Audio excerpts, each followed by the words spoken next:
dokumentaryo, drama at serbisyo publiko. Bombo Radio Philippines. Bombo Radio Philippines. Ang inyong #1 at most trusted radio network in the country. Paradyo Bombo!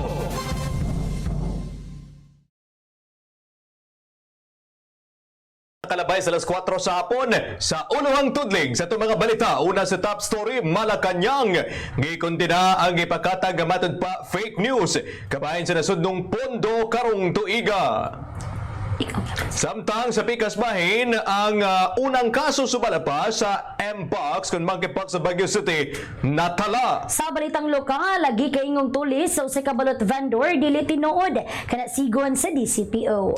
Sa balitang national, Afghans nga nagpondo sa Pilipinas nakabiya na human usab nga maproseso ang ilang US Special Immigrant Visa. Sa balitang international, 70 ang patay sa pagbusikan sa oil tanker sa Nigeria. Balitang espesyal, usa ka French woman na ilad sa pangalang Brad Pitt sa online. Uy, nakapadala matod pa kini og kwarta nga mo kapin 49 million pesos. Sa balitang negosyo, gobyerno ibalhin ang pipila ka mga flights sa gawas sa NAIA. Sa sports news, Djokovic sunod na sa quarterfinals sa Australian Open. Sa showbiz balita, TikTok gilayon sumala pa nga ibalik ang serbisyo niini sa US.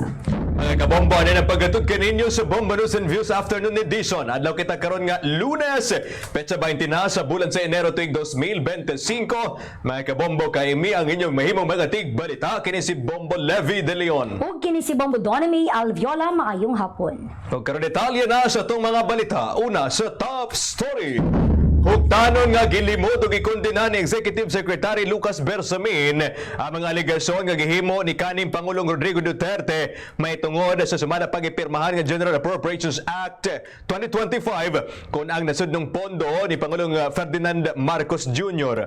Ginulagwan ni Bersamin ang pagpakatag matud pa niini nga fake news nga usa ka malisyoso ug kini ang gikonsidera nga usa ka criminal act.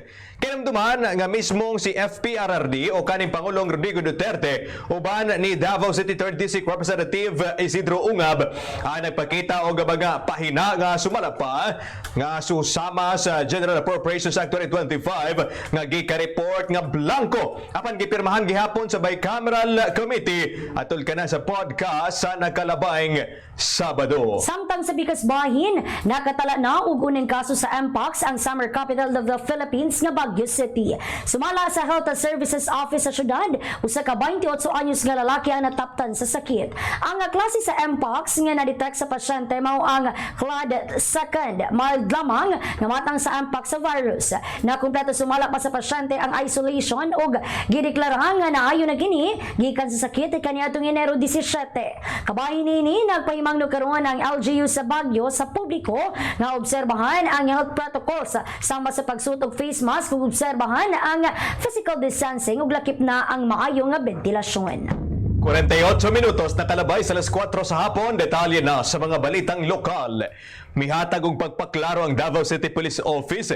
Pinagi sa tigpamaba nga si Captain Hazel o Police Captain Hazel Caballero Tuazon nga dili tulis ang naitabo sa usa ka balot vendor kundi gibaslan lamang sumala pa kini sa matud pagkakontra niini sa nakalabayng semana. Gipaklaro usab ni Tuazon nga bisan og wala nagpatala sa kapulisan ang babaye apan giadtuan gihapon kini sa mga investigador aron nga masuta ang tinuod nga panghitabo. Sa gipaygayon nga pag-imbestiga sa nasampit nga dapit, nasayran nga wala kini gi-hold up. Sukway sa unang nanggawas nga mga balita. Gikatak na usab nga magpagawas og opisyal nga pamahayag ang kapulisan kabahin sa mong insidente. Samtang sa bahin usab sa Santa Ana PNP, gipahingusgan niini nga walay nahitabo sumala pang robbery incident. Sa karon naglusad na og lawom nga investigasyon ang kapulisan kabahin sa mong panghitabo. Kabahin usab niini giawhag sa kapulisan ang tanan sa pagkahimong responsable hilabi na sa pagpost sa social media ug nang hinaot usab kini nga kanunay nga himuong luwas ang dakbayan sa Davao. Nadapan ang duha ka mga lalaking individual sa kapulisan human nga nakumpiskahan og kapin 800,000 pesos sa gituang illegal nga droga kon shabu sa usa ka joint checkpoint operation sa Task Force Davao ug mga personay sa kapulisan sa Sirawan Turil ning syudad sa Davao pasado alas 2 ang takna kaganihang kadlawon. Subay sa taho sa kapulisan samtang naglusad ang mga otoridad og regular inspection eleksyon usa ka Suzuki sedan nga sakyanan nga pasulod sa syudad ug nasairan nga dunay usa ka sachet nga gituwang shabu nga nakatago sa mat sa maong sakyanan. Dugang pa sa mga otoridad samtang ilang nga pagrekisa sa palibot na recover pa usab ang laing mga sachet nga gisulod sa glove box compartment. Ang driver sa sakyanan nga si alias Envin nag-edad og 45 anyos nga taga Catalunan Grande ug ang iyang pasahero si alias Tufer 42 years old nga taga Ecolanda ning Dakbayan sa Davao. Sa kinatibukan nagkantidad og 818,720 pesos ang maong nakumpiska nga shabu. Kasong pagsupak sa Republic Act sa 9165 kun Comprehensive Dangerous Drugs Act of 2002 ang pag-atubangon sa mga dinakpan. Samtang sa Pikas Bahin, gikumpirma sa Talumo Police Station nga doon na duha ka person of interest nga ginembestigahan karon kabahin sa pagpanglungkap nga nahitabo sa buhatan sa usa ka kooperatiba sa Barangay Catalunan Grande niadtong milabay Enero 15. Gikatuhon ni Police Major Genesis Oriel ang hepe sa Talumo PNP nga padayon ang ilang investigasyon o pagpangalap usab og ebidensya aron nga mapalikon pa ang kaso batok sa suspek. Gikanan usab niini nga ginakip sa investigasyon ang posibilidad nga inside job ang maong paghitabo. Sa nasangpit nga pagpanglungkap nakuha sa mga kawatan ang dulan 700,000 pesos gikan sa opisina sa maong kooperatiba nga gibutang sa vault. Sa karon nagapadayon pa ang investigasyon sa Talumo PNP. Ingon man ang gihimong koordinasyon uban sa kooperatiba aron nga masulbad na ang kaso ug madakpa na ang mga naiskutang suspect. Ang mga residente ug mga empleyado usab sa kooperatiba nagpaidangan sa ilang pagpaklaro sa insidente ug nanghinaot nga mapadali ang investigasyon aron nga matagan og kasulbaran ang nasangpit nga insidente. Patay ang driver sa payong-payong human kini nabaga ng van sa National Highway sa Barangay Darong, Santa Cruz, Davao del Sur. Ang biktima ang nahilan nga usa ka alias Jad, usa ka residente sa maong barangay nga mao ang nagmaneho sa payong-payong. Ang van nga nakabangga sa payong-payong nga ang gimaneho ni alias Dan, usa ka residente sa Tigatoning syudad sa Davao. Sumala pa sa inisyal nga investigasyon sa Santa Cruz Municipal Police Station, nagsubay sa managlaing direksyon ang duha ka mga sakyanan. Apan sa diyang nakabot na sa lugar sa insidente, mitabok sumala pa ang payong-payong sa pikas sa linya nga mao hinungdan sa pagkabangga niini ngadto sa van. Ang driver sa van nga si alias John ang anaa karon si kusodiya sa Santa Cruz Municipal Police Station gumikan sa mga paghitabo. Para inusab ang investigasyon sa kapulisan aron nga matino ang ensaktong hinungdan sa aksidente. 52 minutos na nakalabay sa alas 4 sa hapon. Detalye kita sa mga balitang nasyonal. Nakabayan na sa Pilipinas ang Afghan nationals kami abot sa nasud kaniadtong Enero 6.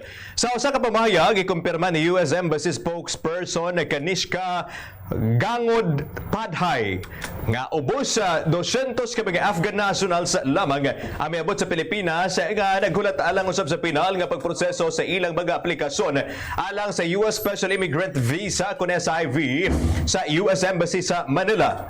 Mibiya ang mga naisgutan sa nasud na padulong na sa Amerika sa kayang commercial flights kaniadtong Enero 15 ug 17. Gipadangan usab sa US Embassy official ang kinabihang pagpasalamat sa Amerika sa gobyerno sa Pilipinas alang sa kooperasyon ug suporta niini sa ilang pagpaningkamot nga matabangan ang Afghan special immigrants.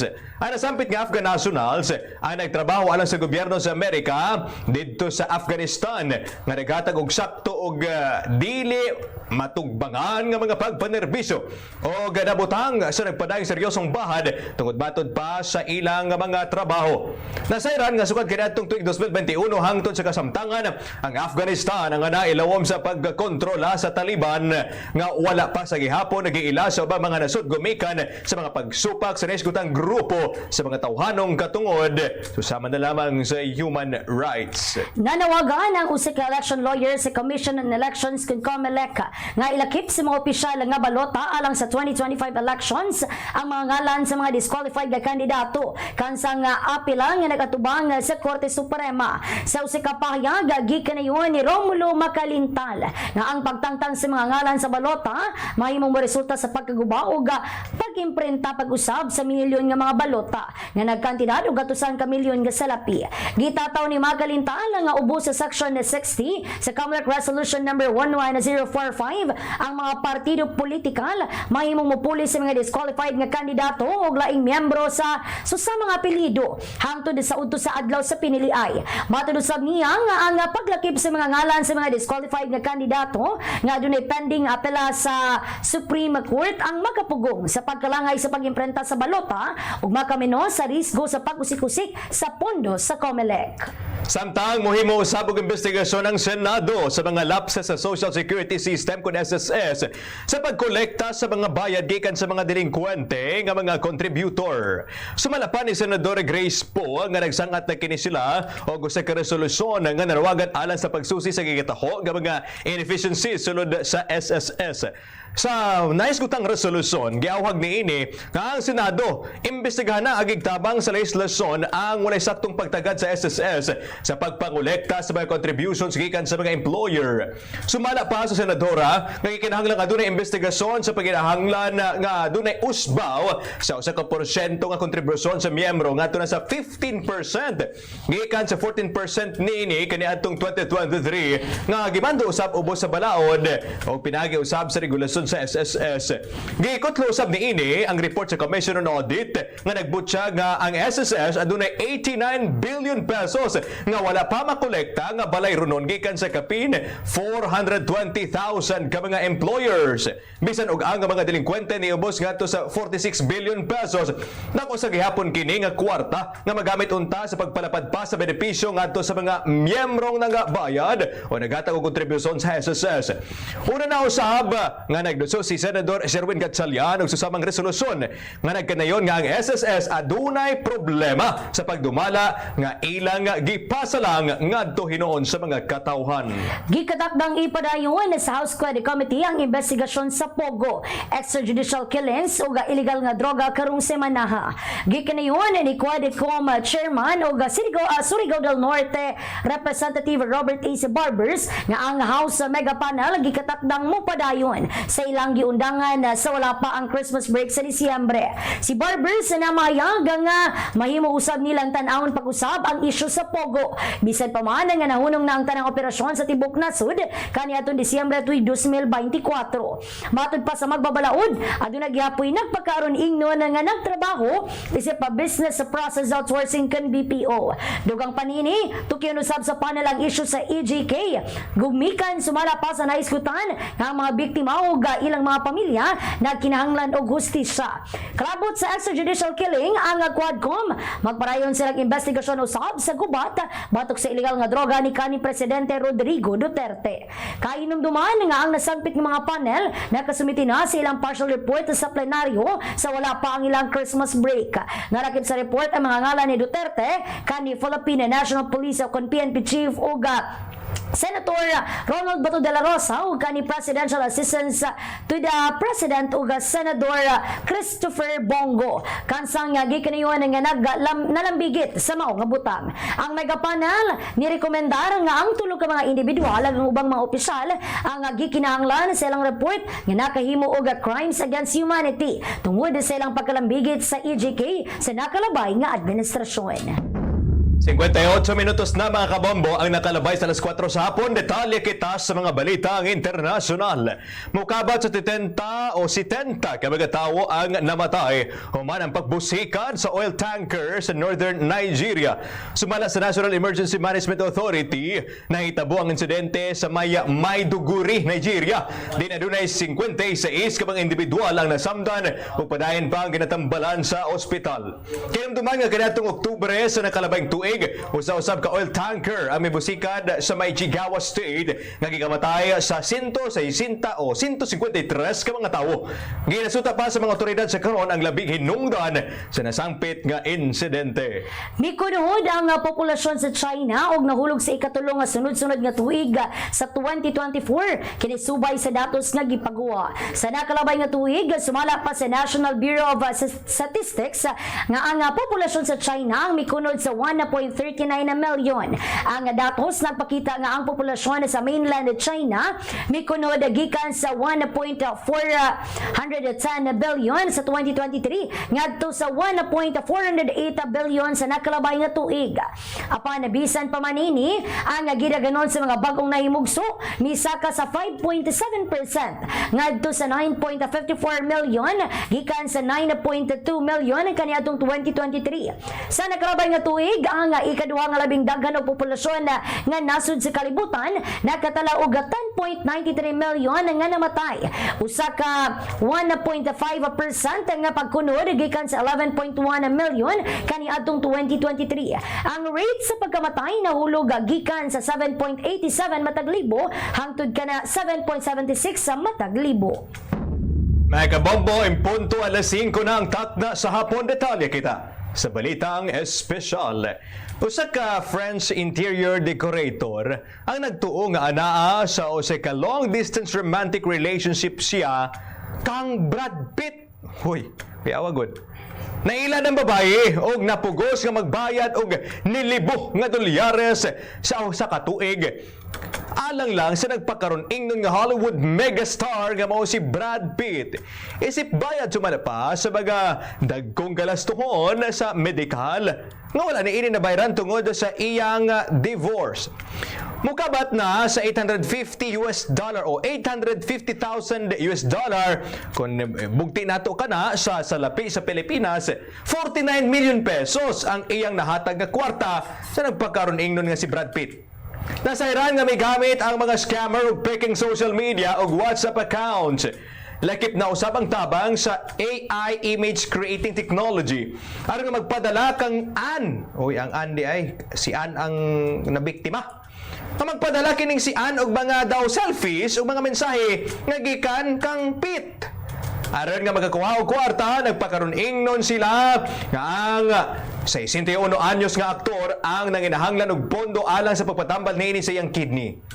Sa karon, napugos na si Ann nga magpasaka og reklamo ngadto sa kapulisan, kabay sa nitabo nga naloko siya. Apan dili pa matino kung aduna bay mga progreso ang mga kapulisan may kalabutan sa iyang gisang at nga kaso kay ang iyang nakauban, iyang nakadiskurso, ang peke nga si Brad Pitt. Samtang sa balitang negosyo, desidido ang gobyerno sa Pilipinas nga ipadayon ang plano niini nga ibalhin ang mga turboprops pagawas sa Ninoy Aquino International Airport kuna iya sa syudad sa Parañaque sa bulan sa Marso. Sumala pa sa Public-Private Manila SLATI Coordination Committee nga ang nasangpit nga lakang ang angay nga ipatuman kini aron nga efficient ug luwas nga ma-maximize ang operasyon sa NAIA.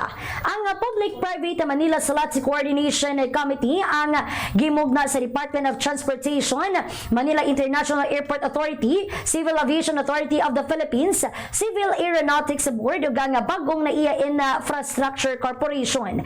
Nasairan nga ginagamit ang turboprops sa mga gagmay nga tourism destinations nga kaya nining mulupad ug mulanding sa gagmay nga runways. Bilis sa piso batok sa lang yung salapi. US dollar 58 pesos and 64 centavos. Hong Kong dollar 7 pesos and 52 centavos. Singapore dollar 42 pesos and 78 centavos. Saudi Arabian rial 15 pesos and 60 centavos. Samda sa tuwang euro 60 pesos and 14 centavos. May kabombo sa tong sports news, sulod na sa quarterfinal sa Australian Open 2025 si 10-time champion Novak Djokovic. Alang nga kini sa iya usab nga dulang tennis. Gipildi sa 37-year-old nga Serbian tennis star si Jiri Lehecka sa Czech Republic. Pinagi sa score nga 6-3, 6-4 ug 7-6. Tungod ini makaharong niya si Carlos Alcaraz. Target ni Djokovic nga matala ang ika-25 na nga Grand Slam title. Kininausap ang ika-61 nga quarterfinal appearance ni Djokovic sa major tennis game. Sa showbiz sa balita, gi-anunsyo sa social media app na TikTok nga ilang ibalik ang serbisyo sa ilang 170 million nga users sa Estados Unidos. Kini human sa anunsyo ni US President-elect Donald Trump nga hatag ganini og assessment ang nasangpit nga app kung nga makalingkod na kini sa pwesto. Sumala sa Chinese-owned app nga ginaplastar na niini ang subling pagbalik sa app sa US ug gipasalamatan usab nila sa Trump tungod sa paghatag og katin-awan o kasiguruhan. Nagparehag usab sila nga makiglambigit kang Trump alang sa malong-tarong nga solusyon ug magpabili ng app sa TikTok. Kainamduman nga kagapong adlaw wala na mugana ang pipila ka milyon nga TikTok account sa mga users niini sa US human nga nahimong balaod kaniadtong Abril nga tanggalan ang nasampit nga app o ingon man natanggalon ang nasampit nga app tungod sumala pa sa pagduda sa US nga nagpahigayon og pang-espiya ang China ngadto kanila. Mga kabombo, mao katong pagatup kaninyo sa Bombo News and Views Afternoon Edition. Adlaw kita karon nga Lunes, petsa 20 na sa bulan sa Enero tuig 2025. Sa mga sa pabalikan ta lamang ang atong mga headlines sa top story Malacañang. Gikondena ang ipakatag nga matud pa fake news kabahin sa nasud ng pondo karong tuiga. Samtang ang unang kaso sa Mpox sa Baguio City natala. Sa balitang lokal, lagi kay ingong tulis sa usikabalot vendor dili tinuod kinasigon sa DCPO. Militan National Afghans nga nagpondo sa Pilipinas nakabaya na humanasab nga maproseso ang ilang US Special Immigrant Visa. Sa balitang international, si Tenta patay sa pagbusikad sa oil tanker sa Nigeria. Balitang espesyal o sa ka-French woman na ilad sa nagpangalang Brad Pitt online.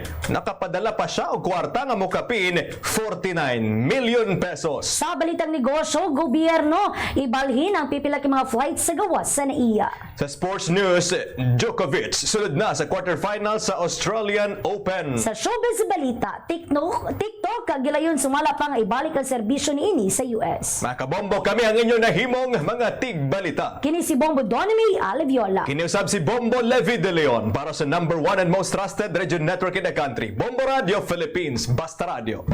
Bombo!